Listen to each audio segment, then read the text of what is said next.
Hello, and welcome to our next GK beginning band video. This is for the flutes. We're going to go over our assignment on page 6, numbers 1 through 7. By now your student should be able to get a good sound on just the head joint of the instrument. I'll take the head joint out very quickly.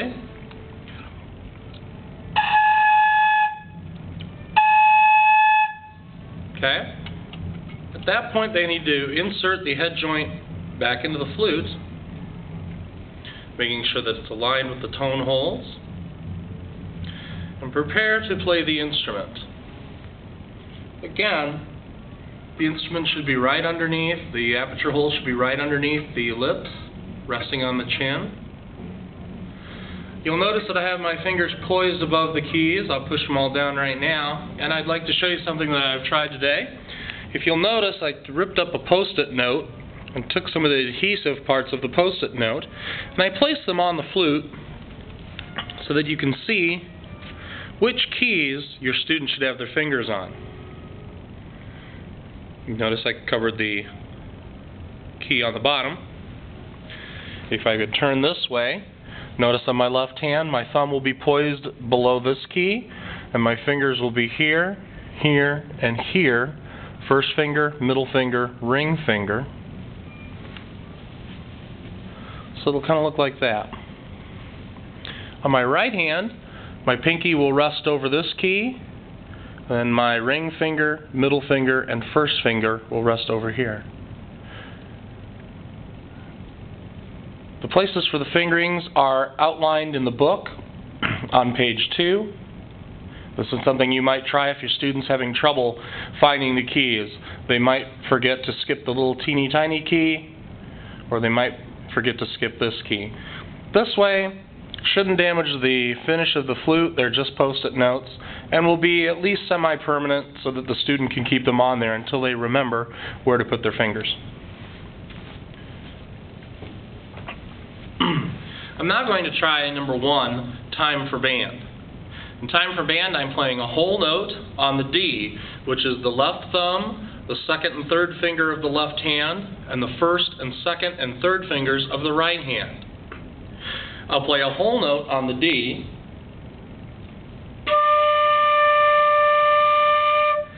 a whole note being 4 counts, and then I'll rest for 4 counts.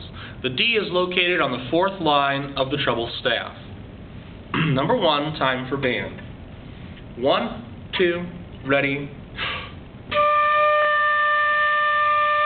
1, 2, 3. 1, 2, 3.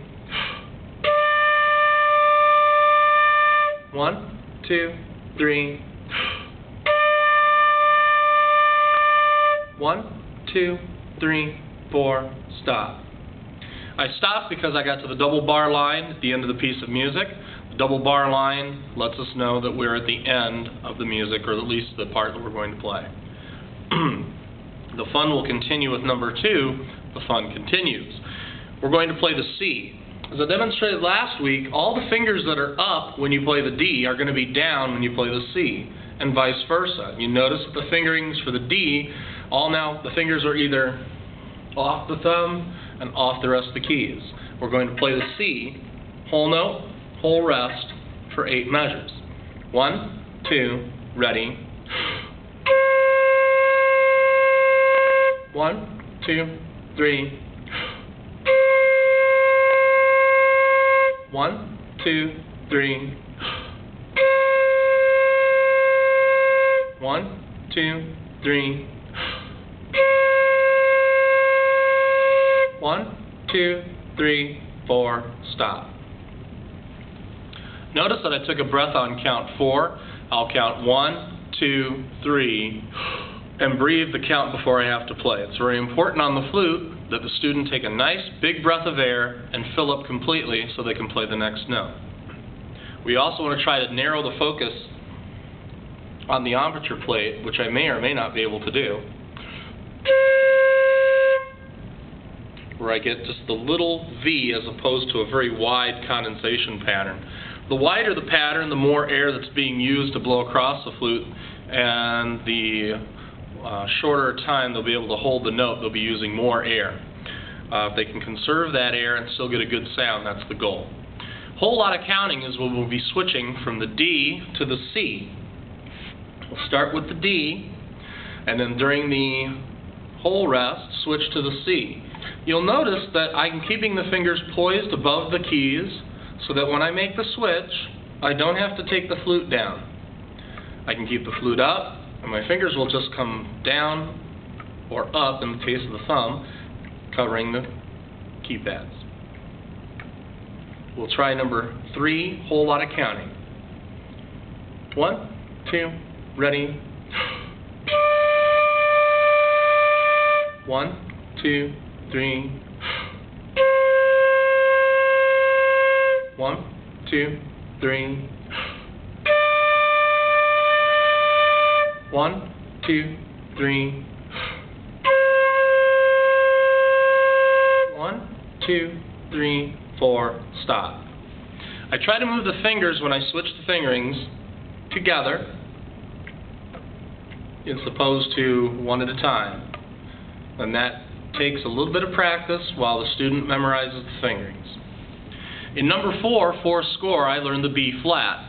The B flat is the first finger on the right hand along with the thumb on the, or the left hand rather, first finger of the left hand and the thumb of the left hand, the first finger of the right hand and the pinky of the right hand. Number 4, for score. 1, 2, ready. 1, 2, 3. 1, 2, 3.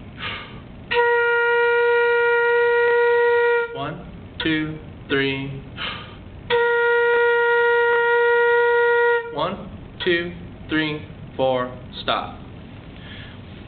Numbers 5, 6, and 7 will be mixing up the notes, and you'll be playing different combinations. You'll have a measure rest in which to switch fingerings to the next note. In number 5, mix them up. We start with the D, which is on the 4th line. We move to the C, which is on the 3rd space. We go to the B flat, which is on the 3rd line. And we go back to the C, which is on the 3rd space. Number 5. 1, 2, ready. 1, 2, 3. 1, 2, 3. 1, 2, 3. 1, 2, 3, 4, and stop. Number 6, melting pot continues this trend. We'll start with the C, then the B flat, the D, and then the C, with whole rests in between, starting with the C. 1, 2, ready. 1, 2, 3. 1, 2, 3. 1, 2, 3. 1, 2, 3, 4, stop. Make sure your student is making themselves as tall as they can, sitting on the front edge of the chair with their feet flat on the floor. Their instruments should be not quite parallel to parallel. Imagine a marble being in the flute. If the flute is too low, the marble will roll out. We want to try to prevent the marble from rolling out without actually putting a marble in the flute. Number 7, band on parade. Whole note on B flat is where we start. 1, 2, number 7, here we go. 1, 2, 3. 1, 2, 3. 1, 2, 3. 1, 2, 3, 4, stop. Again, have your student practice at getting their fingers poised over the keys. This will prevent them from having to bring the instrument toward them and find the keys. Again, if you want to employ a little guide with some post-it notes, just take the sticky end, obviously, and cut them up into squares. I was able to tear these into squares because I couldn't find scissors. It seems to work pretty well. I'll report back to see if it damages a finish, but I don't believe it will. They're just post-it notes. That's the assignment for today. Page 6, numbers 1 through 7. Have fun practicing this week.